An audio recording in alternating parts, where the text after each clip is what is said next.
Walk through the City of David and the Tower of David Museum, the 19 best things to do in Israel.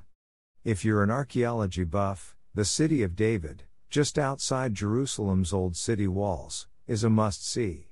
It is considered to be a city that was once captured by King David, the king of the Israelites in the biblical narrative. Today it is one of the most extensively excavated sites in the country, and there are findings dating back to the Bronze and Iron Ages.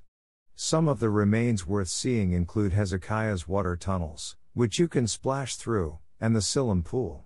Be aware that the area, in the West Bank, is disputed politically by some and is also home to the Palestinian Arab neighborhood of Wadi Hilweh just outside the ruins. On an opposite corner of the old city stands the Tower of David Museum, located inside an ancient citadel.